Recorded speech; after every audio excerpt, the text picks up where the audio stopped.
تخيل معايا عزيزي المتابع وانت قاعد تتفرج على الفيديو في اوضتك وكله تمام، فجأة بوابة تتفتح قدامك وتنقلك لعالم تاني، تحولك من شاب عادي ما عندوش اي قدرات لشخص اسطوري هو الاقوى في هذا العالم. ايوه هو ده اللي حصل مع بطل قصتنا، الحلم اللي اتمنى اتحقق وكأنه في قرارة نفسه يقول: انا المسافر والاحلام تحملني، القلب بوصلتي والعقل مصباحي، الارض بيتي وكل الناس عائلتي، بالحب اوصل ارواحا بارواحي، امنت باليسر بعد العسر في ثقة بمن يحول احزاني لافراحي.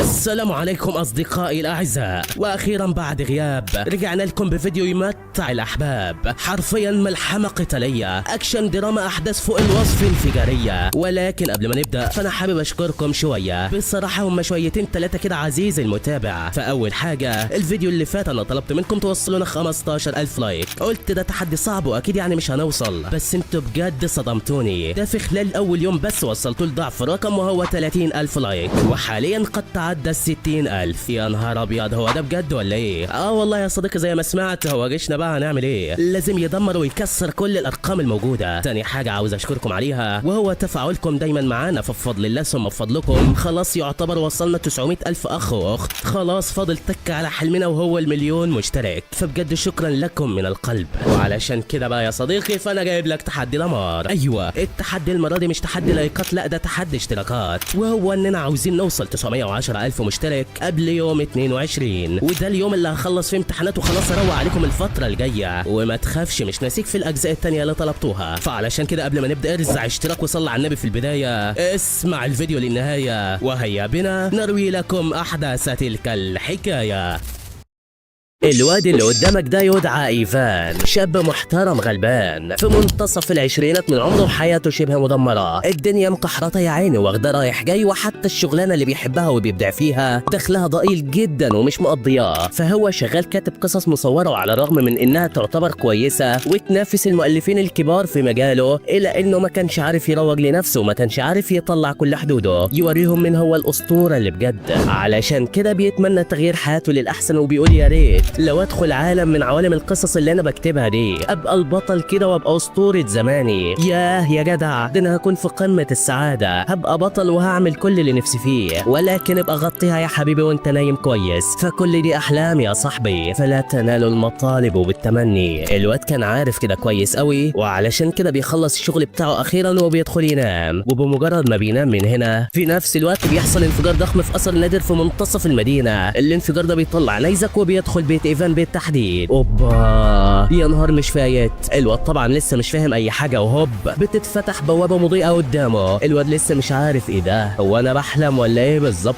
البوابه هي كمان كانت بتحاول تسحبه ليها، والواد بيحاول يثبت نفسه، لكن الكائن ده بيقول له عند امك يلا، وبيخبط واحده بتوقعه داخل البوابه. الواد يا عيني دخل البوابه وهوب لقى نفسه في عالم مختلف تماما. يا حلاوه، من اولها كده اتنقل لعالم تاني. معقوله اللي طلبه تمناه ولا ايه؟ هي شكلها تلعب ولا ايه؟ لا والله، الواد بقى كان فاكر ان الدنيا ضحكت له انه هيكون الملك في العالم ده ولا حاجه، ولسه بيفكر هيعيش في الكوكب ده كله لوحده ازاي، ويلاقي اللي بيقول له غطيها يلا. ايوه ده شيطان ضخم على شكل ماعز يا جماعه، وفي حال ما كنتش تعرف يا ايفان فانا شيطان من الدرجه الاولى ذات ال3 نجوم، ولو ما تعرفش قد ايه يا صديقي كميه النجوم دي، فال3 نجوم يعني 3000 نقطه، والنقطه الواحده هي قوه رجل واحد، يعني الوحش اللي هو ب3 نجوم ده قوته تقدر بقوه 3000 راجل زي حالات ايفان كده. نهار ابيض يا جدعان، هو الواد ده هيواجهه ازاي بالظبط؟ الواد طبعا عارف انه مش هيعرف يعمل معاه اي حاجه، الشيطان هو كمان جمع كل قوته وهجم عليه، وقبل ما ينهي حياته بيظهر له هذا الفتى المغوار، فتى لا يفرق معاه مغول ولا تتار، لوفان بيدخل على الشيطان بيكسر عظمه بضرباته الجنان، برق ورعد شغال يدي ومشعاته من كل مكان، ابلع يلا. الشيطان الماعز وقتها بيكسر كل البرق وبيقول له تعالى لي يا غالي، لو قال له جاي لك يا حبيبي، وهوبا بيفعل تعويذه سحريه في السماء، ولوفان دلوقتي ما بيهزرش، لا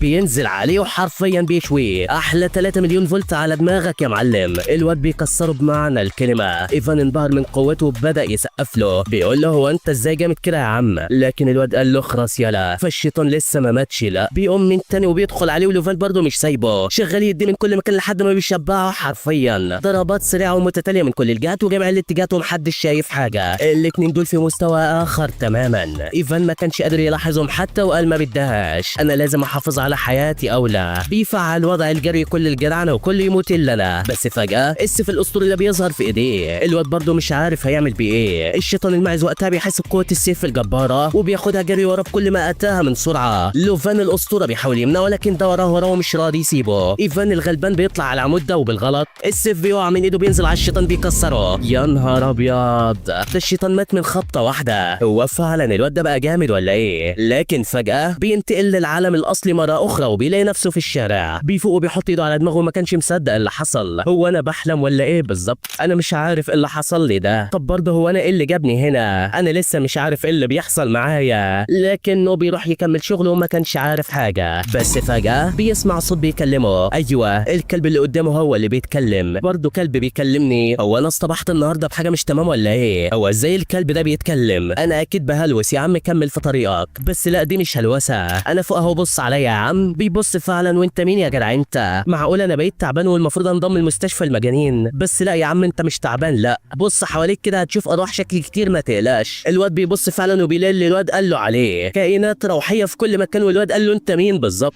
قال له بخصوص اسمي فانا جيروم، كائن اسطوري واحد من حراس عالم الشياطين الاشداء. وايوه زي ما توقعت بالظبط، انا اللي اديتك السيف اللي فشخت به الشيطان. ايفان فرح وكان في قمه السعاده وقال له لا ده انت جامد بقى، يعني كل اللي عدى عليا امبارح ده حقيقه؟ قال له ايوه، وانت لازم تعرف حاجات كتيره يا عم. الواد بياخده مع البيت وبيقدم له شويه اكل وبيروق عليه. بيقول له اقعد بقى يا عم واركز كده وعرفني انت مين بالظبط. الواد بيقول له انا عارف انك غلبان ومش عارف كل اللي حصل معاك، فانا بقى هعرفك بكل حاجه. وفي البدايه هعرفك بنفسي، انا كائن مقدس كلف بحمايه الابعاد الثلاثه من الاف السنين، انا و11 كائن تانيين، فاحنا الوحوش المقدسه اللي بجد. بس سيبك من كل ده، انت عارف السبب اللي خلاني اظهر لك بالتحديد؟ اكيد لا. بيطلع على الكرسي وبيحكي له كل حاجه من البدايه. بيقول له الحاجز اللي بين عالم البشر والشياطين خلاص هيتلاشى، والشياطين عاوزين يدمروا الابعاد التانيه وينتقموا من البشر.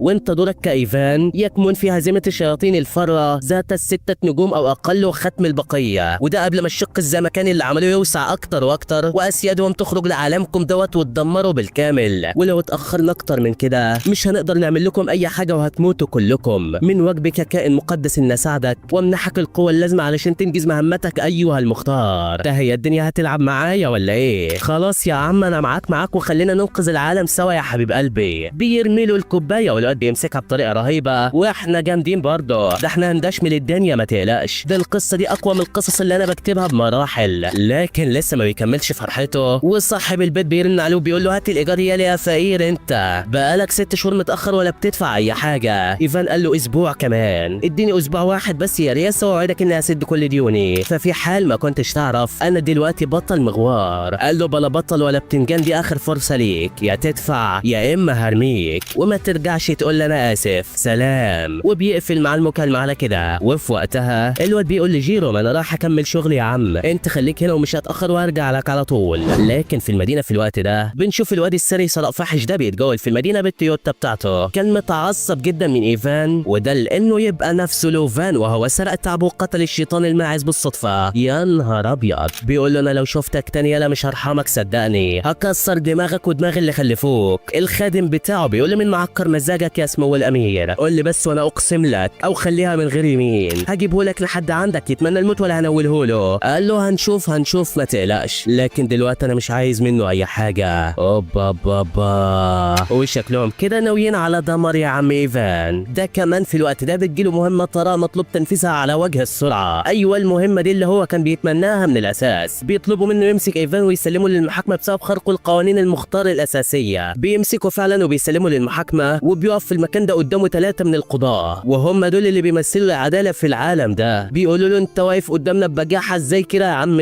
انت ما تعرفش انك عامل مصيبة ومخترق قوانين ولا ايه؟ الواد قال لهم قوانين ايه يا جدعان؟ انا ما عملتش حاجة. بص له باستغراب وقال له انت هتعمل نفسك من بنها يالا ولا ايه؟ وبيتضح ان الولد ده كان عامل اعمال مشبوهة في المدينة ويسبب حالة من الذعر والقلق للمواطنين، فهو كان شايل الارواح وبيخوف الناس بيهم لدرجة انهم افتكروه مجنون وجابوا له عربية اسعاف مخصوص علشان تاخده. انت ده ولا مش انت ولا ايه؟ الواد بيقول لهم كنت بنقذ الارواح اللي كانت في خطر بس مش اكتر. قالوا له هو انت ازاي بارك كده يا عم انت؟ ما بقالكش يوم واحد في المجموعه وتخترق 3 من القوانين دفعه واحده، دي عمرها ما حصلت في التاريخ. الواد بينكر انه يعرف حاجه وبيقول لهم حاضر مش هعمل كده المره الجايه. فبيقولوا له خلاص يا عم سامحناك، روح يا عم الله يستر عليك دلوقتي ولما نحتاجك هنجيبك تاني. الواد فعلا بيخرج لبره وبيتقابل مع البنت دي، بتعرفوا على حجر الاختيار وانه يعني بيقيس قوتهم واذا كانوا يصلحوا للمهمه النهائيه ضد الاسياد ولا لا. الواد بتعجبه الفكره فشخ وقال اما اقيس قوتي بقى ايه المانع من كده؟ فانا لسه برضه عايز اعرف ايه مدى القوه اللي انا اكتسبتها. بيجرب اول مره وهوبا اللي انت بتعمله يا اتكسفتنا وعريت ابونا، ده ايه الاداء العار ده؟ بيجرب من تاني بقوه اكبر وبوم بيكسر الحجر تكسيره وكل الانظار بايت عليه. ومن هنا لقب بفارس السيف الاسطوري ايفان. القائد زان بيحضر هو كمان علشان يشوف في ايه ومين الجحد اللي كسر الحجر الاسطوري. ايفان كان هيعملها على نفسه من كتر الخوف وقتها وبيزق السيف بتاعه لبعيد وكان فاكر انه هيتعاقب ولا حاجه، بس لا ده بيكون مبهور جدا من قوته وعلى طول بيوكله بمهمه من الدرجه الخاصه الا وهي التحقق في امر السيف اسكاليبر المفقود من مبنى التعلم، وده يبقى نفس الموقع الاثري اللي نقل ايفان للعالم الموازي. الواد بيقول له يا عم سيب الموضوع عليا هشوف لك انا الحوار ده، وعلى طول بيروح لهناك فعلا بيدور على اي دليل يوصله لمكان السيف المفقود لكنه على الله خالص ومعدل ذكائه يقترب من الصفر. جيروم قال له يا ابني انت بتعمل الله يخرب بيتك ارحم ابويا بقى، هو انت هتلاقي السيف هنا يعني؟ ده انت غبي غباء فاحش. ما بيلحقش يكمل كلامه وفجأة موجة كهربائية كبيرة بتصيبه بتحيط المكان بالكامل وبتحوله لفارس السيف.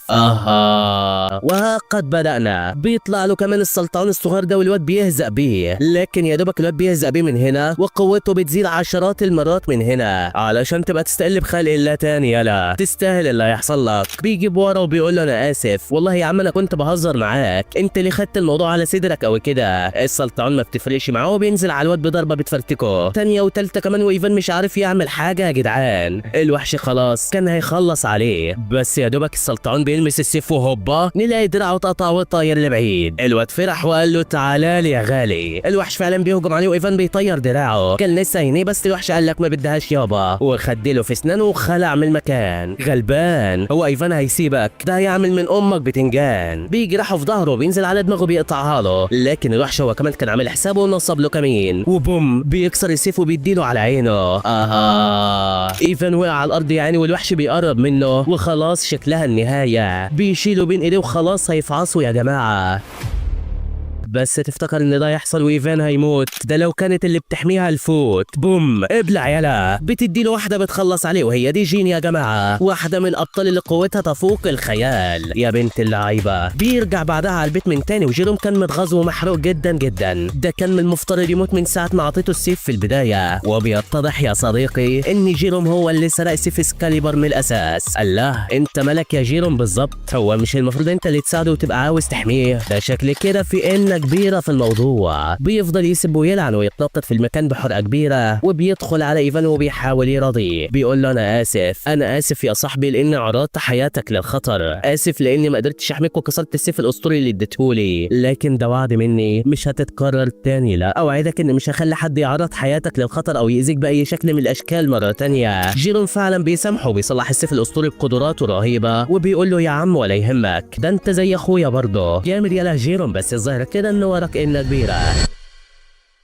في نفس الوقت ده كان لوفان صاحب سحر البرق في موقع السيف الأثري وأدرك حينها إن السيف ده قادر على تدمير العالم في لحظة واحدة، ولو لا قدر الله يعني وقع في الإيد الغلط هتحصل كارثة بمعنى الكلمة. وعلى طول بيبص للخادم بتاعه وبيقول له أنا عاوزك تعرف لي مين أخد السيف ده وفين مكان أخويا شو دلوقتي. الخادم بيقول له تمام وبيخلص اليوم على كده. تاني يوم بيعرف الخادم بتاعه إنه دور على أخوه امبارح وبطريقته الخاصة قدر يعرف إنه محبوس عند الحكومة وبيتحقق معاه، وده لأن له علاقة بالانفجار اللي حصل في مبنى التعلم الأثري وسرقة السيف. بيقول له كمان انه دفع رشاوي للقنوات الإخبارية علشان يتكلموا في الموضوع ده، فبيقول له تمام يا عم عظم عليك على كده. وعلى طول بيفتح تطبيق الأبطال الخارقين واللي اسمه تطبيق الألف ميل. بيلاقي الكل بيتكلموا عن تدخل جين الهيكل امبارح ومساعدته للمبتدئ الجديد في حل قضية مبنى التعلم. الناس حرفيا كانت هتتجنن، وده لأن جين محدش يعرف يتكلم معاها من الأساس. كانوا هيولعوا اللي هو ازاي يعني حتة عيل شحات مش لاقي ياكل يجبرها تتعاون معاه. لوفان ايفان بيتعصب وما بيكونش عاجبه الكلام وبيروح يسكن في العماره اللي ساكن فيها ايفان وقتها. الواد بيروح علشان يرحب بيه وبياخد مع النبته دي وجيروم بيحاول يمنعه. ما انت شايف ان في حاجه غريبه، ازاي الواد السري ده يسكن في عماره معفنه شكل دي؟ قال له يابا ما انا المختار وساكن فيها اهوت وما اتكلمتش. هو انت قصدك ايه بالظبط؟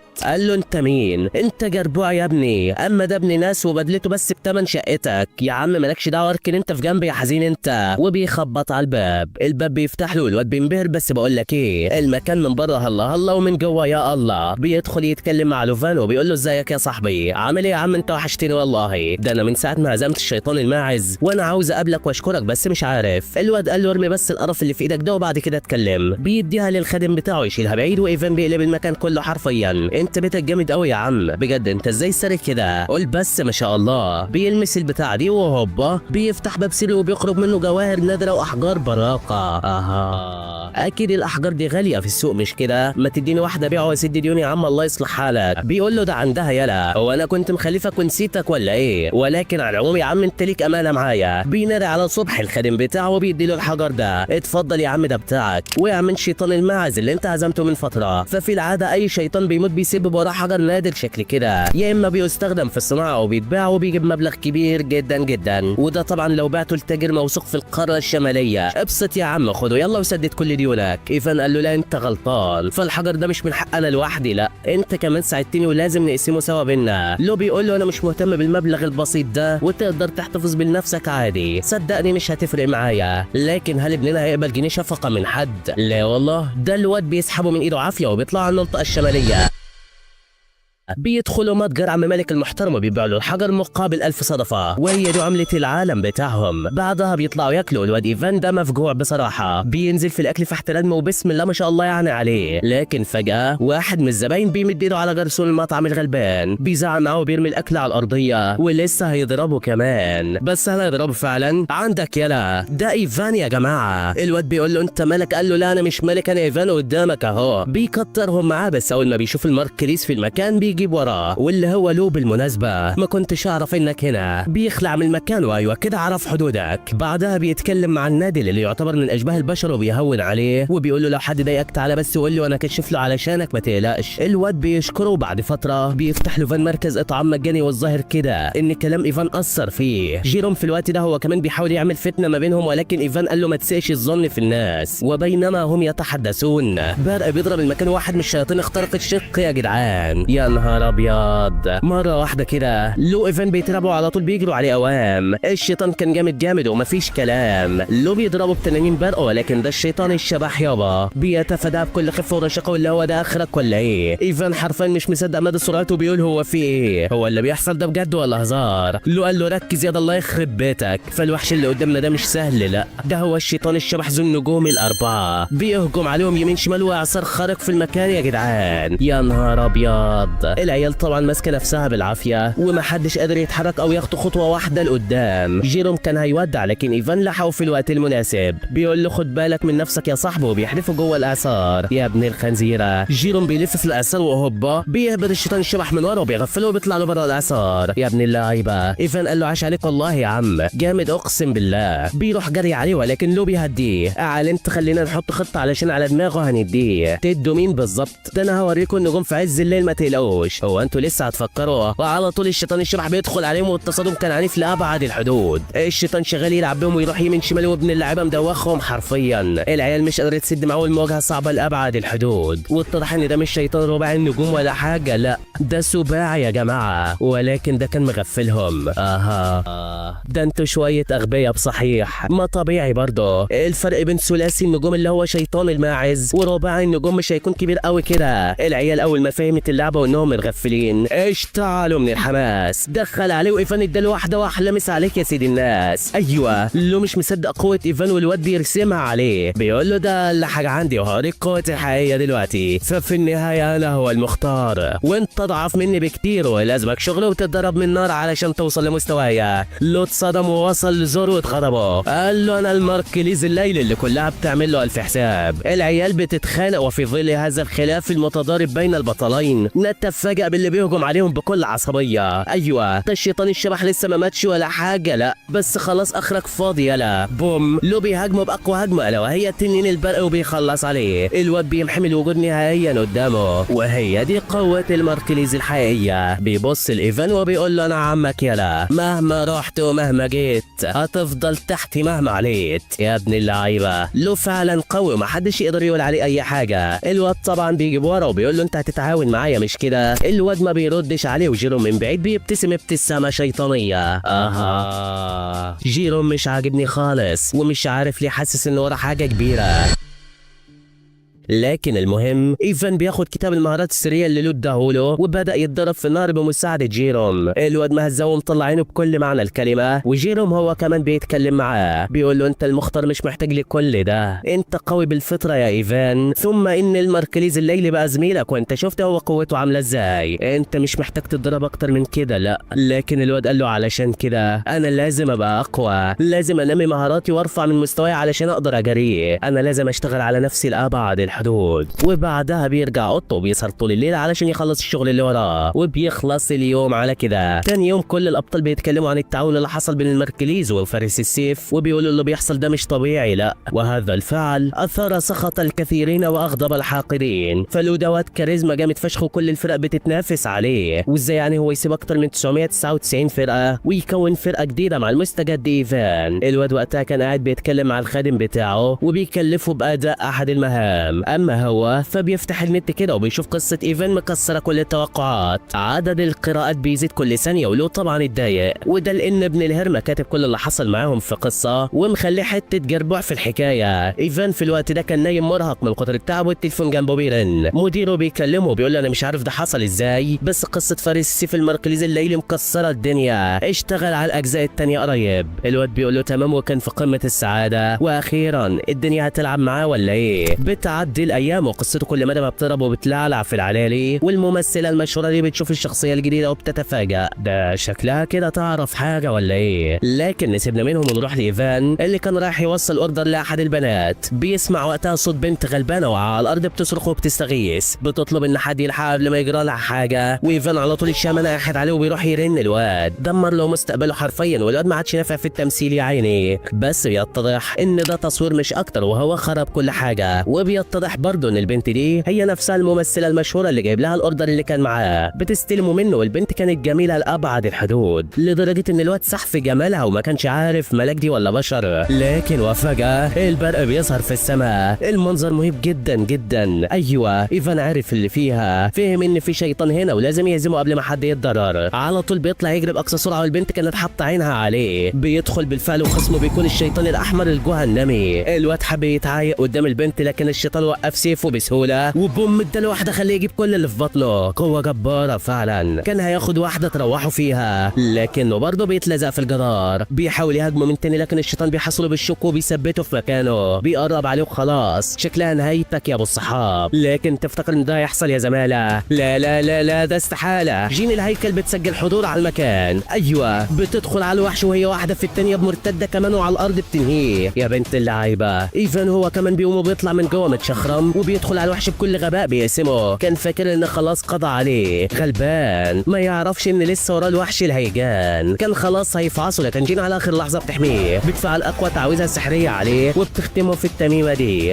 الشيطان بيحاول يخرج ويكسر التعويذه بس خلاص يلا اخرك فاضي، بيموت فعلا لكن للاسف مفيش اي حجر سحري بيطلع منه. جين بتستغرب، ايفان بيجي جري عليها وبيقرب منها وفجاه الستار الزمكاني بيتلغوا وبيرجعوا لاشكالهم الحقيقيه. وعارفين جين الهيكل دي طلعت مين؟ ايوه هي نفسها قطتنا البريه جين مو الممثله الشهيره. الله هو انت ايه اللي جابك هنا؟ الواد اول ما بيعرف كده ما بيحلهاش وبيلزق فيها في كل مكان وبيطلب منها تنضم لفريقه، لكن البنت بترفض وبتقول له روح شوف لك كلبه تلعب معاها، انا مش فاضيه لشغل العيال بتاعك ده، انا مستحيل انضم لواحد كحيان زيك. الواد برضه من كتر اعجابه فيها بيروح له علشان يديله اي نصيحه بس برضه ما بيفيدوش. الواد برضه ما بيحلهاش وبيجيب لها بوكي ورد وبيروح يتقدم من غير حتى علبه جاتوه، وطبعا بياخد على عينه بس الواد عنيد ومش هيستسلم بسهوله قوي كده. بيقوم من تاني وبيعرض عليها عشرات المرات وفي كل مره بترفضه مع ذلك مش بيستسلم. الصراحه ما عندوش دم يا صديقي. بيقعد قدام الاستوديو مستنيها تخرج وهوبا بيلمحها معديه بالريس من قدامه.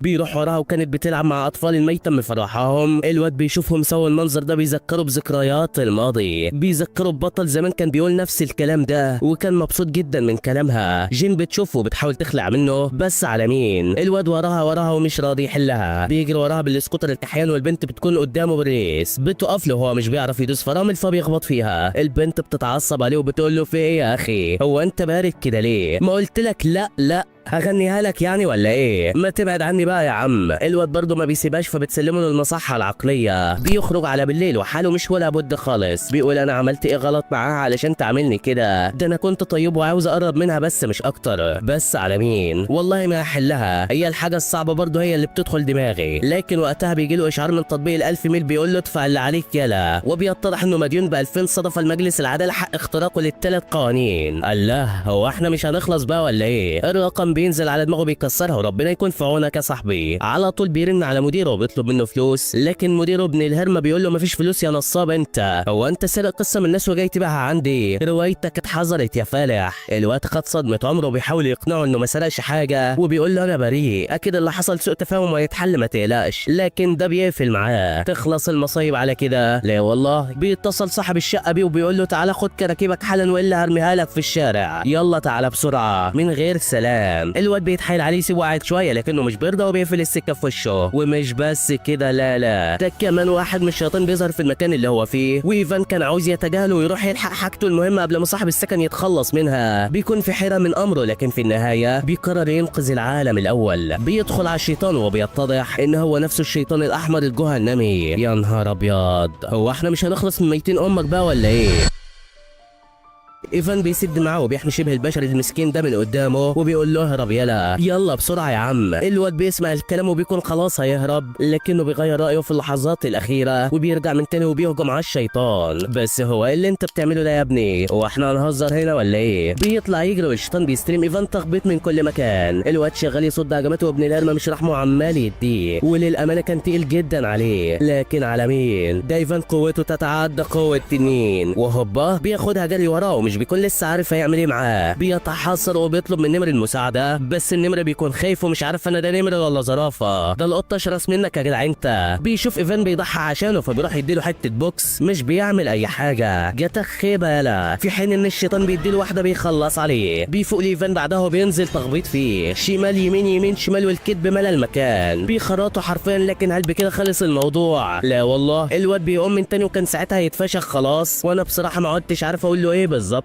الشيطان بيلحق بيهم وايفان بيحاول يقتله تاني لكنه ما بيعرفش. بيتصدى لكل هجماته بس ابن الهرمه بيغفله وبيهاجم صاحبه. لو بيكون عاوز يلحقه لكنه مش بيلحق والواد بيموت خلاص. ايفان بيتعصب جدا وبيفعل قدره السيف الكامنه وبيحوطه بالنار من كل مكان، وهوبا بيحرق الشيطان بالكامل وبيخلص عليه بنجاح. يا ابن اللعيبه جامد يا ابني والله. بيرجع على البيت اوام وبيكون فرحان ان حاجته لسه موجوده وصاحب البيت بيرن عليه. بيعرفوا ان واحد صاحبه دفع الايجار وخلاص مش هيطرد، وشكله لوفان هو اللي دفع له الايجار. بيفرح جدا ومدير الشركه هو كمان بيرن عليه وبيعتذر منه على سوء الفهم وبيبعت له المرتب وبونص عليه كمان. يا حلاوه، هي الدنيا لعبت معانا ولا ايه؟ ده شكلها كده. لكن بيخلص اليوم على كده، وتاني يوم بيروح على المنطقه الشماليه وبيتكلم مع النمر وبيعرفوا انه لولا ما كانش زمانه قدر يهزم الشيطان امبارح. فايوه هو لسه عايش. النمر بيقول له لا انا ما عملتش حاجه، بالعكس ده انا كنت عقبه في طريقك بس مش اكتر. بيقول له لا ياض ما تقولش كده، انت اخويا يا عم في ايه؟ النمر بيفرح قوي، بيفرح خالص، وبيتفقوا انهم يتقابلوا في العالم الحقيقي ويتعرفوا على بعض اكتر واكتر ويكونوا صداقه جميله. كمان بيتفقوا على المكان والزمان اللي هيتقابلوا فيه في العالم الحقيقي وبعدها بيمشوا. بيخلص اليوم على كده وصاحبنا الغلبان بيقعد طول الليل يفكر في هديه كويسه علشان يقدمها له. وتاني يوم بقى بيروح احدى الحدائق الدوليه، وفي الاول بيفتكر ان هو ده صاحب شخصيه النمر الخجوله، ولكن لا النمر وراك اهو. بيبص كده وهنا كانت الصدمه. ايوه النمر دي طلعت بنت، ومش اي بنت، لا دي بنت جميله غلبانه ومسكينه وحاجه اخر حلاوه. حلم كل شاب بمعنى الكلمه. بتكون مكسوفه ومحروجه جدا منه، لكن ايفان طيب ويدخل القلب على طول. بياخدها يتفسحوا ويروحوا حالهم، واثناء ما الوضع كان جميل جدا ولا تشوبه شائبه، الا وفجاه بنشوف الواد العبقري الغريب ده في المختبر ومعاه سيف ايفان. العداد شغال يرتفع اكتر واكتر، والواد قرب من انتزاع كامل جوهره. لكن فجاه وعلى غير المعتاد العداد بيقل بشكل مش طبيعي، وده ادى لخروج روح شيطانيه شريره وايذائها للناس. البنت واللي اسمها اوكي بالمناسبة اترعبت جدا، ولكن ايفان طمنها ولسه هيهجم عليه. بس انت هتعمل ايه؟ بيدرك وقتها ان سيفه مفقود والروح الشريرة بتطلع عينه حرفيا. بيفضل يجري منها وبيقول لي جيروم شوف لي معاك اي سلاح يا عم، هو انت مش كائن مقدس ولا ايه؟ الواد قال له مظبوط، ولكن ده ما يدينيش الحق ان املك عدد كبير من الاسلحة. باختصار كده هو كان سلاح واحد بس وانت ضيعته، فالبس بقى. الواد بيبص لقدام كده ويلاقي سيفه في الزبالة اللي هناك، بيروح ياخده يا دوبك بس بيلوح بيه وهوبا جسمه بيتبنج وما عادش قادر يتحرك. بيحاول يحمي البنت اللي معاه، هي كمان بتحاول تهرب، لكن وللاسف يخر على الارض سريعا وكل همه كان انقاذ حياة الفتاة. بيقول لها يلا اهربي اهربي وما تهتميش ليا. الواد صعب عليها، اول ما شافته كده برضه ما قدرتش تتحمل وانهالت عليها الذكريات وقالت انا ليه لسه ضعيفة لحد دلوقتي؟ انا لازم اكون اقوى، لازم ارد له الجميل وانقذه زي ما انقذ حياتي كتير قبل كده. الوحش بيهجم عليهم، ولكن اوكي بتتحول وبتدخل عليه. البنت متعصبه لابعد الحدود وبتقول له تعالى لي يا غالي. بتهجم عليه وشغاله تناوله ضربات بقوه وسرعه متتاليه، واللي هو انا هفشخك يلا صبرك بالله. بتفضل تناوله. الوحش الظلامي كان حيرة فشخ وشغال يتفاداها بسهوله. اوكي وقتها قالت ما بدهاش بقى، فعلت مود الجد والجدون وتعالى يا زبون. بتهبد الارض بقوه وبتخلص عليه بالكامل. الشيطان ادرك انه خلاص نهايته وبيحاول يهرب، ولكنه خلاص بيتفتت لحتت في ثواني معدوده. جامده يا بت والله. الوحش بيسيب مكانه صندوق كنوز، ولوفان وقتها كان بيتكلم مع الواد ده واللي بيتضح ان اخوه. بيهزقه وبيقول له ايه اللي انت هببته ده الله يخرب بيتك. قال له ما كنتش اقصد يا اخويا والله، وشكلي كده بالغلط بوظت سيف اسكاليبر الاسطوري. وبيتضح ان هو اللي كان سرق السيف من بيت ايفان. يا ابن الحراميه، هو احنا مش هنخلص من سرقه الاخوات دي بقى ولا ايه؟ لكن في نفس ذلك الحين ايفان بيحلم بيوم حزين في طفولته، وتحديدا اليوم اللي ابوه تخلى عنه فيه. فالواد كان في وسط السلوك بيتمشى وراه وبيحاول ينادي عليه، لكن الاب ما بيهتمش وما كلفش خاطره يبص له حتى. الواد يبكي من شده الالم اللي حاسس بيه، وساعتها بيقع على الارض.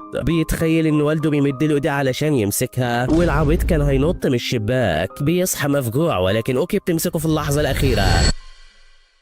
بترجعه تاني لسريره. ودي هي الطبيبة سيليا، الست المحترمة والطيبة الخجولة اللي كان بيوصل لها الجرايد والطلبات كل يوم الصبح. بتطلع تتفقد نتيجة التحاليل، والواد كانت حالته سيئة جدا جدا، أيامه في الحياة معدودة. وأوكي أول ما سمعت الكلام ده اتصدمت، عرفت قد إيه إيفان مسكين، قد إيه إيفان بيعاني. بتدخل عليه وبتحاول تهون على أحزانه، وما بيعجبهاش الوضع، وبتقول أكيد الواد ده حاول ينهي حياته بسبب مرضه اللي ملوش علاج. دي كمان بتسأله عن أمنياته، وبتقول أنا لازم أحقق آخر أمنياته في الحياة. الواد طبعا بيحكي لها عن كل حاجة، ورغبته في سد ديونه وتكوين فريق معجين الهيكل والماركليز الليلي. البنت على طول بتبعت لهم رسائل وبتطلب منهم يوافقوا علشان خاطر دي آخر أمنية ليه. بتكون قلقانة لا يرفضوا يساعدوه. وياه يا جماعة البنت دي طيبة بشكل مش طبيعي. جين فعلا بتشوف الرسالة، لكنها بتقفل عليها وما بتديش أي رد. لكن ما علينا دلوقتي، المهم يعني تمضي الأيام الواحدة تلو الآخر، وأخيرا بيكتمل شفاء إيفان وبيحن موعد خروجه من المستشفى. اوكي بتتفق مع لو علشان يفاجئوه، وبيعملوا له احتفال كبير وبيقضوا وقت جميل سوا مع بعض. جين مو هي كمان بتقبل الدعوه، والحبايب كلهم متجمعين اهو، بيشربوا ويهيصوا شويه. وجين كالعاده صريحه جدا جدا، بتروح للوفان وبتتكلم معاه وبتقول له انا ما جيتش عشان الفريق والكلام الفارغ ده، لا،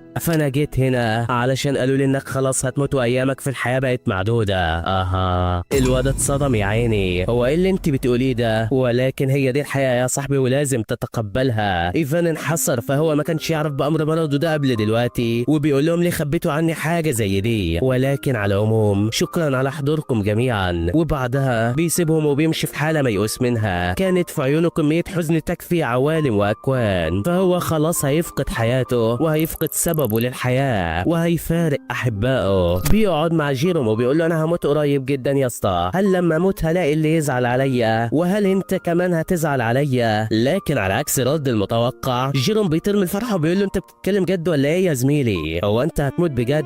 ده انا كنت مستني اللحظه دي من زمان. اخيرا مخططي نجح، اخيرا هسترجع شكلي المهيب وقوتي. ده انا كنت مستنيها من زمان. بيعترف وقتها بكل الجرائم اللي عملها، وانه حاول يبوظ السيف ويقتله اكتر من مره. والواد بيقول له بطل هزار يا عم انا مش فايق لك. قال له لا يا مغفل انا ما بهزرش، فانا فعلا حاولت اقتلك واخلص منك اكتر من مره، لكن حظك حلو وكنت بتنجو في كل مرة حاولت اقتلك فيها كان موتك مضمون 100%، بس انت نجيت بالغلط. معرفش ازاي طلعت من العقبات دي بسهولة، وانت ازاي بتعمل كده اصلا. بس خلاص انا مبسوط انك هتموت يا عم، وهنفذ مخططي ايا كان. بيتكلم عن هدفه بعدها وبيتضح ان شرط استعادة جيروم لقوته هو موت ايفان. بيكسره اكتر واكتر وبيقول له تعرف يلا انت مجرد حثالة، شخص وضيع ملكش اي فايدة، ازيدك من الشعر بيت، انت مش مختار ولا اي حاجة، لا انت عار يلا، انت حتة عيل معدوم الفايدة.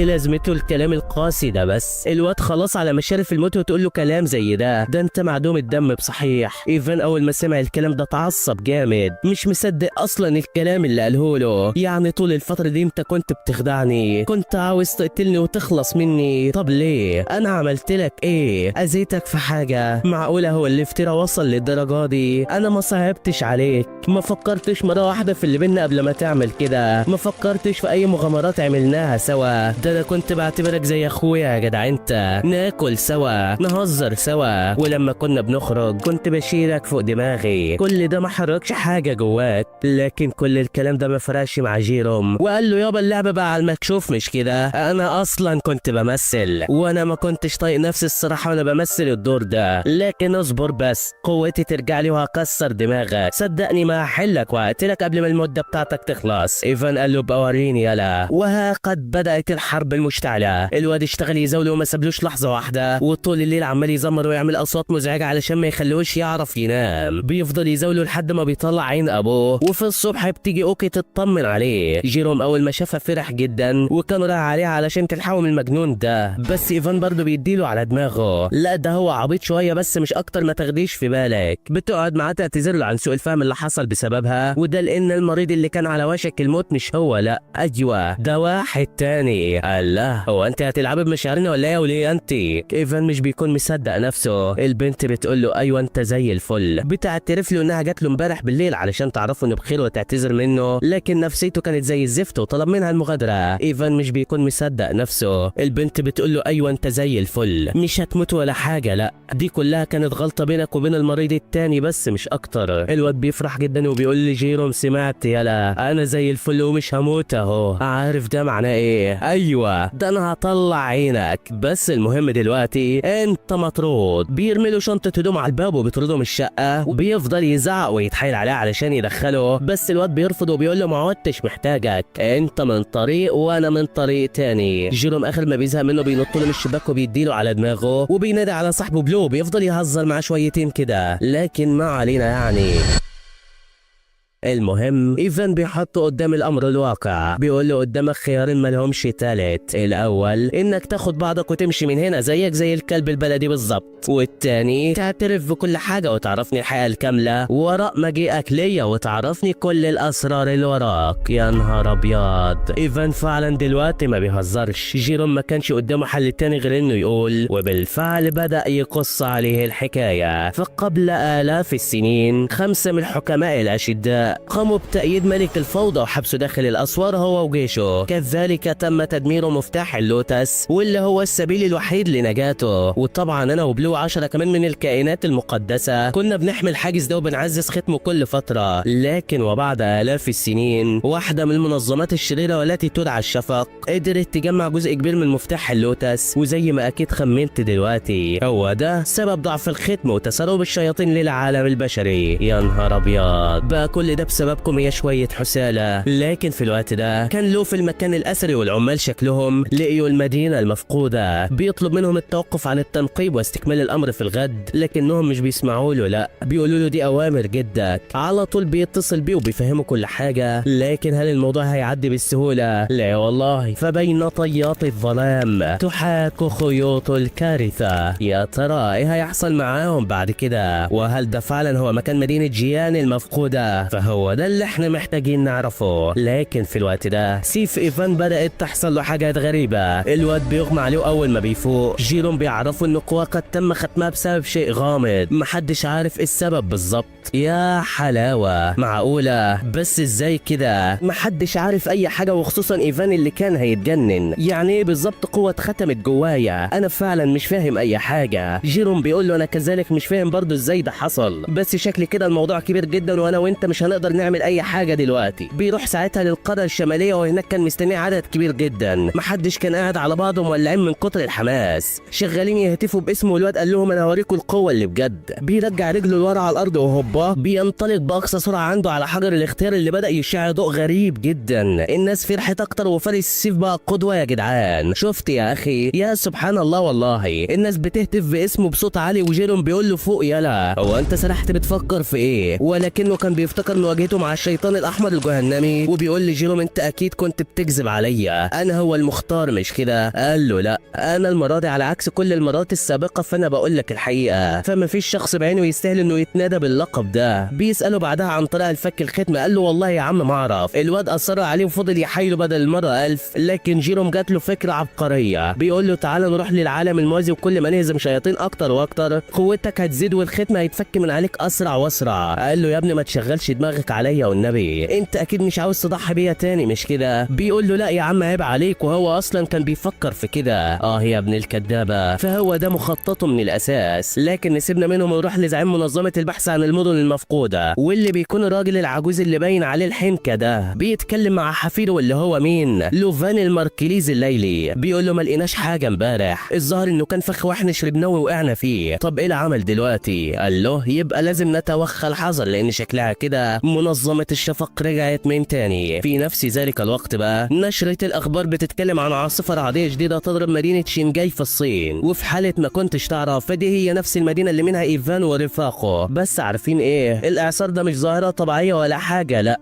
ده مدبر من قبل مجموعة من العلماء الخبثاء واللي هم جماعة الشفق. يا نهار مش فايت، دول شكلهم ناويين على خراب ودمار شامل. بس يا ترى ايه هدفهم من الاساس؟ لسه محدش عارف. يبدو ان هناك اسرارا تخبئها الايام وتتستر عليها الليالي.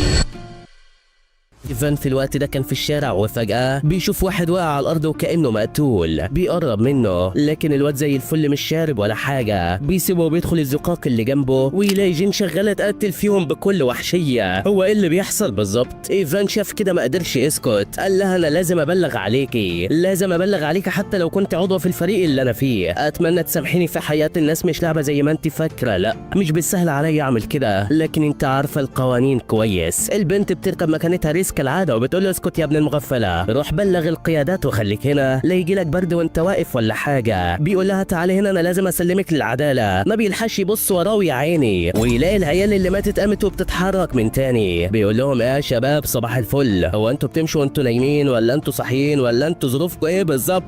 يا مغفل. بيمسك الجاروف وبيقول لهم اياكم حد يقرب مني، اللي هيقرب مني والله انا اخلص عليه. بيقربوا منه ولكن قبل ما يعملوا حاجه بتتدخل فتاة القناع الاخضر وبتقيدهم في اماكنهم. البنت دي في مستوى اخر خالص، فهي احد بيادق الزعيم العجوز وهو اللي كلفها تيجي هنا وتجمع معلومات عن اللي بيحصل في المدينه والظاهره اللي بتحصل دي. وشكل كده اللي بيحصل ده بسبب الشياطين واعوانهم الخبثاء اللي اكيد كلنا عارفينهم هم مين بالظبط. ايوه هم منظمه الشفق واعوانهم. حاله المواطنين في المدينه شغاله تسوق اكتر واكتر وجثث ضحايا في كل حته. وفي ذلك الوقت بتتعرض قصه الواد في التلفزيون وكل الشركات بتطلب منه التوقيع معاهم في اسرع وقت. منهم طبعا شركه الانتاج اللي منها جين مو، والواد طبعا ما بيحبش البنات خالص، لا ده بيحبهم خالص خالص. علشان كده بيروح يتكلم مع مرعي السكرتير بتاعها، واول ما بيعرف المبلغ وانه هياخد 60,000 يوان مقابل انهم ياخدوا حقوق الطبع والنشر منه بينهبل وبيوافق يدخل معاهم بكل بساطه. بيوقع له على طول ومرعي يتصدم حرفيا، ده وقع بدون ما يقرا بنود العقد. ايه ده هو بالسهوله دي؟ بالسهوله دي. امتى بقى الفلوس هتوصلني؟ قال له هتاخد النص دلوقتي والنص التاني بعدين. خلاص يا عم انا موافق وسابه ومشى. مرعي ساعتها بيخلع النضاره وبيتضايق جدا لانه حس ان ايفان بيستقل بيه. يا عم مرعي ده واد غلبان ملوش في الطول ولا في الطحين اقسم بالله، عبيط صدقني وما يعرفش اي حاجه. لكن في نفس الوقت ده بيجي اشعار لجميع الابطال بيامرهم بتفعيل حاله التاهب القصوى استعدادا للخطر القادم. العيال بيتجهوا بيتجهوا فعلا لهناك، والواد لسه بيقول لهم مفيش حاجه هنا، لا اللي بيهجم عليه دول هم نفس البشر المصابين. البنت بتستلم الشويه دول، وايفان بياخد اللي على الجنب التاني، بينزلوا عليهم تلطيش ولا رحمه ما عنديش، مش بيحلوهم لكن اعدادهم كانت كبيره جدا ومهما قتلوهم ما بيخلصوش. واحد منهم بيحاصر الواد ده وبيركب فوقه، ولكن تفتكر ان ده هيحصل؟ لا لا لا لا والله. بوم، جين بتتحول على اخر لحظه بتنقذه. جامده يا بت والله، بترمي على الارض وما لحقوش يتهنوا يا عيني، ولو الوحش الاسطوري ده وراهم. يا نهار ابيض، انت جيت منين يا عم انت؟ جين بتحس بطاقته الغريبه وكانت لسه هتتصدى له، لقيت الماركليز هو كمان بيسجل حضوره، بيرزع واحده بتجيبه لورا. وعلى الرغم ان الضربه كانت قويه جدا وعميقه، الا ان الوحش امن تاني وشكله كده واحد من الاسياد مش شيطان عادي، لا. جين بتنطلق عليه وبيتبعها كل من ايفان والجنرال الليلي. الثلاثه بيهاجموا من كل اتجاه، واحلى تحركات دي ولا ايه؟ ابلع يلا. يبلع مين؟ ده انتوا ليلتكوا طين. الشيطان ما بيتاثرش وبيوصل لدرجه عاليه من الجنون. يا نهار ابيض، ده انا هكسحكم يا شويه اوغاد ملاعين، فانتوا بالنسبه لي لستم الا حثاله. الله، هو انت جايب الثقه دي منين يا عم انت؟ الشباب بتهاجموا من تاني هجومهم الثلاثي المشترك، ولكن ده بيتصدى لها بسهوله، ويا دوبك بس بيصغر في المكان بيزلزله. مش بس كده، لا ده كمان اول ما الثلاثه سمعوا غابوا عن الوعي، وكمان اتحولوا لوحوش تحت سيطرته. يا نهار ابيض، ايفان وجين ولو فهموا اللي بيحصل دلوقتي. بقى انت تطلع سبب كل ده، انا مش هسيبك تفلت بفعاليتك مهما حصل. الشيطان ساعتها بص له اللي هو بطلوا كلام، انا قدامكم اهو مش عايز اشوف غير افعال. الله، ده بيتحداهم يا جماعه. ايفان وقتها بيقبل التحدي وبيدخل عليه، لكن انت هتعمل بس ايه؟ الله يخرب بيتك، السيف خرج عن السيطره وراح اتجاه جين، والظاهر كده ان ده من البلاوي اللي عملها جيروم في السيف بتاعه. الله يخرب بيتك يا عم، هو ده وقت لعبه برضه. جين ساعتها بتفعل التعويذه اللي قضت على الشيطان الاحمر الجهنمي وبتحاول تختمه، بس هل ده بالساهل؟ لا والله. هو انت اتهبلت في عقلك ولا ايه؟ دي تعمل ايه قصاد الحجم ده؟ الوحش بيقوم ساق سليم ما فيهوش اي حاجه، وبيهجم عليها بهجوم مميت. كده خلاص، دي شكلها النهايه. البنت كانت مصدومه متفاجئه، لكن فارس السيف انقذها في اللحظه الاخيره واخد هو الهجوم مكانها. يا ابن المجنونه، الواد اتكسح في الارض حرفيا من شده الهجوم، وجين حست بالاسى عليه. فهي طول الفتره اللي فاتت دي ما كانتش بتعبره ولا بتديله اهتمام زي ما هو كان عايز بالظبط. بتحس بالزعل من نفسها وقتها، بس ده مش وقته يا ست البنات. قومي كده وشوفي هتعملي ايه قصاد الحجم ده كله. لكنها ما بتلحقش تقوم، والوحش بينزل عليها باقوى هجوم.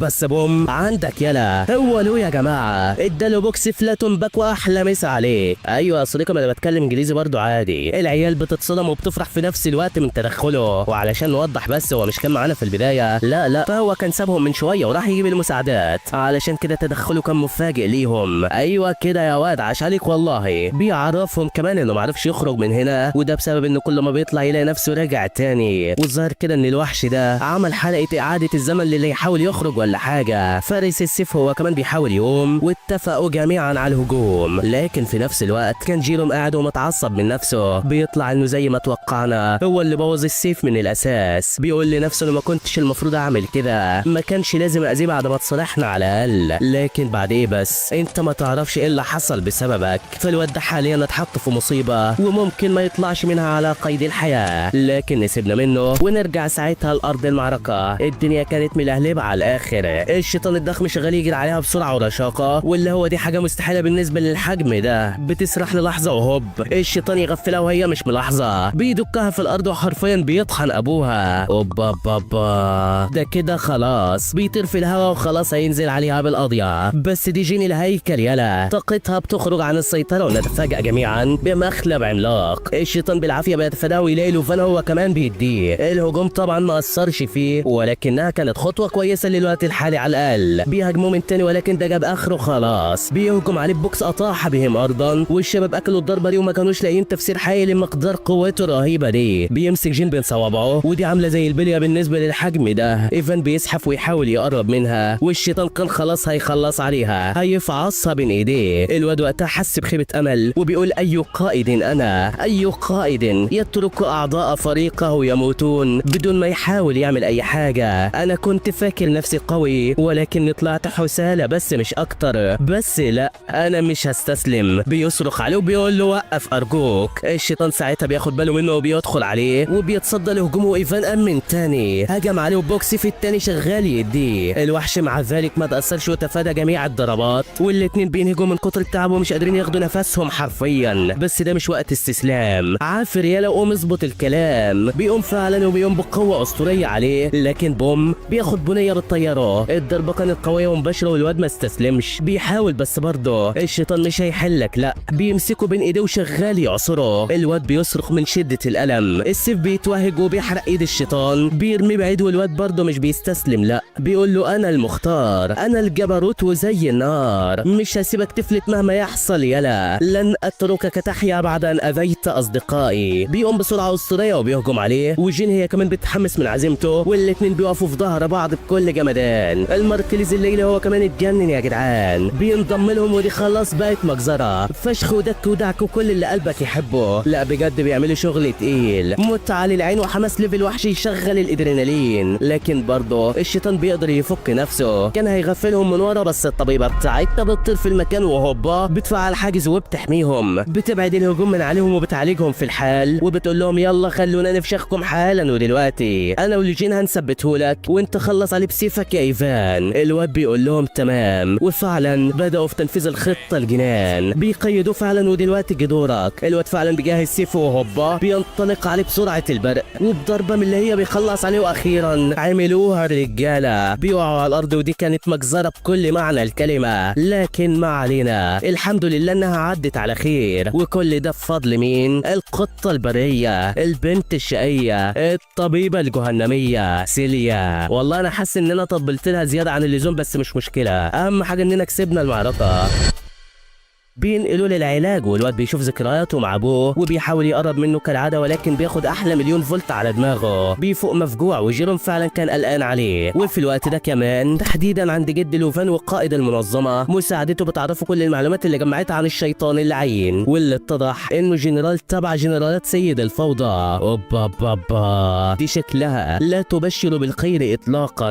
الجد روشي بيقول لها المعارك الجايه مش هتكون سهله، لا وخصوصا في وجود المنظمه. احنا لازم نجمع اقوى فريق ممكن من الابطال علشان نقدر نتصدى لهم. البنت بتقول له اوامرك يا عم الناس، وهنا بيقطعوا الرجاله دول. بيقولوا للجد انت في ايه يا عم؟ في ايه مالك كده؟ بقيت ضعيف وقلبك طيب كده ليه؟ ما انتش ملاحظ ان من ساعه ما ايفان بقى المختار والشياطين اللي بتهجم علينا بقت اقوى؟ عمرك تخيلت انك تشوف شيطان بالقوه دي قدام عينيك؟ طبعا لا، علشان كده احنا لازم نخلص من الولد ده ونقتله في اسرع وقت. ده حفيدك كان هيموت بسببه، ولا هو ما عادش فارق معاك ولا ايه؟ بيقول له اكيد فارق معايا، بس على عكس كلامك لولا ايفان كان موجود في المعركة كان زمانه في عتاد الموتى دلوقتي. انت فاهم غلط، انا مستحيل اسبب للواد ده اذى مهما يكن. قال له انت بتهبب تقول ايه؟ انت نسيت ابو الخاين ولا ايه؟ خاين؟ اوبا بابا هم يعرفوا ابو ايفان منين؟ ايوه، وبيتضح فعلا ان ابو ايفان يكون عضو من اعضاء منظمة الشفق. يا نهار ابيض، دي شكلي في حاجات كتير جدا هتولع الانمي، ولكن مش ده المشكلة دلوقتي. المشكلة في الشخص اللي عاوز يقتله ده. وبالمناسبة القائد اللي عاوز يقتل ايفان يدعى قيصر، واللي زي ما شفنا كده شكله عازم على قتله في كل الظروف.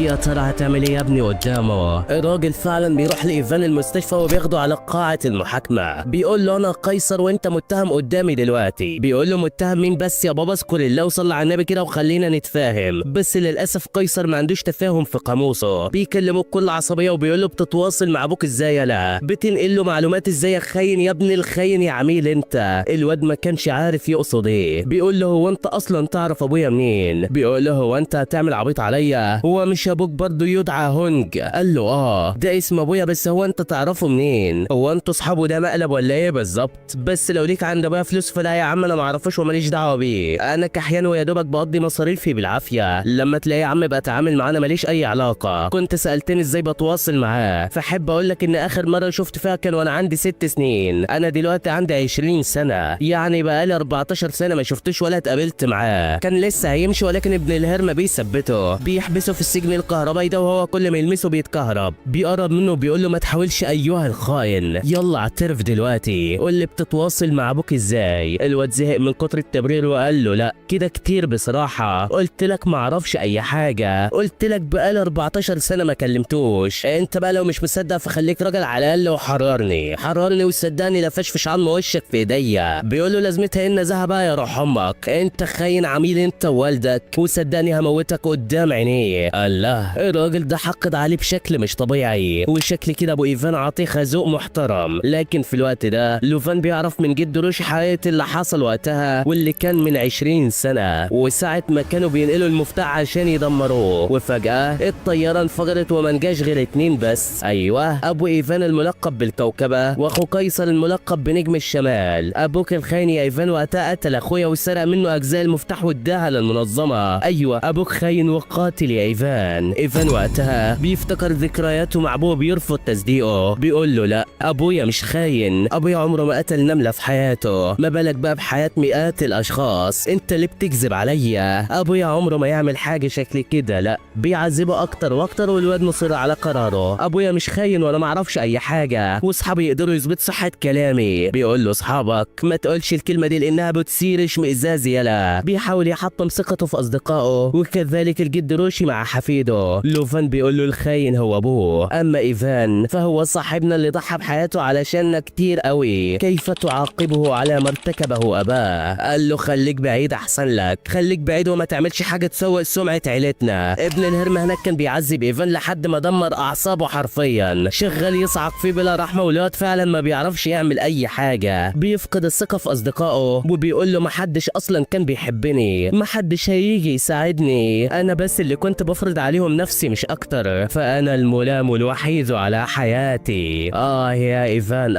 فعلا الواد ده وحيد لابعد الحدود. ابن الهرمه لسه هيعذبه من تاني والليل اللي بيمنعه. ايوه دي جين يا جماعه. الراجل بيقول لها هو انت هتعرضيني ولا ايه؟ بتقول له المفروض تستجوبه مش تعذبه كده، انت بني ادم مريض ومفيش انسان ليه حق يأذي انسان اخر. قال لها انسان ده خاين ابن خاين. بيطلع سلاحه وبيهجم عليها والبنت بتقول له لا انت غلطان، اي نعم انا مش بطيء ومش بحب اسلوبه المستفز ده، ولكن هو من انقذ حياتي، كيف لي ان اصدق ان من انقذ حياتي وخطر بحياته من اجل انقاذي هو خائن في النهايه. بتفادي هجمته ايفان بيتحرر، الراجل بيحاول يهددها بخرقها للقوانين وتلقيها العقوبه، لكن دي ما عادتش شايفه قدامها، لا بتشيل الواد اللي ما كانش قادر يقف على رجليه بسبب اعصابه المتدمره وبتحاول تهرب بيه، بس ده بيمنعها، كان خلاص هيدمرها، لكن ذات القناع الاخضر بتسجل حضورها يا جماعه. دي كمان بتحميه وبتقول له من عطاك الحق تعمل كده، بيكسر قناعها واحذره. دي طلعت مين؟ ايوه هي الطبيبه سيليا بشحمها ولحمها. بتتصدى له جين بتاخد ايفان وبيهربوا من المكان في اسرع وقت، لكن الجنود بيحصلون من كل زاويه واتجاه، ولكن كل ده ولا بيفرق معاها، بتضحي بنفسها وبتنطر الواد ده لبعيد، وايفان بيسقط وهو عاجز عن الحراك، يسقط وهو يرى صديقته تضحي بحياتها من اجله. الناس ساعتها بدأت تناديه بالخاين وتحدفه بالبيض الفاسد على دماغه، والواد مش قادر يتحرك او حتى يقوم من مكانه، لكن وبطريقه ما بيرجع لبيته وبيقعد جنب الشباك حزين. جيروم بيحاول يهون عليه بكلامه الجميل، لكن انت بتعمل ايه بس؟ انت بتزود الطين بله مش اكتر. بيقول له طب خلاص افرح يلا، انا قررت وبعد تفكير عميق ان مش هضحي بيك علشان استعيد قوتي واساعدك تكون اقوى. ابسط يا عم، هو خبر حلو مش كده؟ الواد برضه ما بيردش عليه، كان في عيونه كميه حزن في العالم اجمع. وفي الوقت ده لوفان بيفتكر ذكرياته مع ايفان وبيتخذ قراره بالفعل، انا لا يمكن اتخلى عن صديقي مهما كان، وبيخلص اليوم على كده. تاني يوم ايفان بيسيب البيت وبيختفي، وكان سايب لهم رساله بيعتذر منهم فيها وبيعرفهم مكان الاكل والنوم لو احتاجوا اي حاجه يروحوا لصديقه له وهو هيساعدهم. بيروحوا له فعلا والواد ما قصرش وبدا يدور عليه في كل مكان. كذلك جين بتمنع الفاسق ده وبتدافع عن فارس السيف قدام الجميع، والواد بيقول لها هو انت بتقولي ايه؟ ده حته خاين. قالت له عندك دليل؟ ويعني ايه خاين دي من الاساس؟ لسه هيرد عليها قالت له اسكت خالص، انت ما تعرفش حاجه، ما تعرفش قد ايه الواد ده خاطر بحياته، ما تعرفش قد ايه كان بيعاني علشان يحافظ على حياتكم انتوا، ما تعرفش كم العزيمه والاصرار اللي بيملكها الولد ده. اي خائن سيعرض حياته للخطر بدل المره 1000 و2003 لانقاذ الاف الابرياء. هل حد منكم يقدر يعمل كده يا اللي اللي ما انتوش خونه محدش صح. انا ذات نفسي اعجبت بشجاعه الواد ده واقدر اقولها بكل ثقه، الواد ده استحاله يكون خاين باي شكل من الاشكال. وانت يا ريت تبطل شغل الحريم بتاعك وتبطل تنشر اشاعات. وفي الوقت ده كان ايفان بيتقاتل مع واحد مقنع من المنظمه. المقنع كان ضرب واحد من الهيئه وسرق منه الصندوق ده. ايفان بينطروا منه وبيرميه في الميه وبينزل وراه لوفان وجيريم. هم كمان وصلوا على المكان. الصندوق الغريب ده بيطلع تسجيل للي حصل قبل 20 سنه. يا حلاوه كده كل حاجه وضحت. بس لا للاسف التسجيل والانه وقع في الميه ما عادش شغال. لكن ايفان بيسيبهم وبيروح على الجبال لاكتشاف حقيقه ما حدث في ذلك اليوم.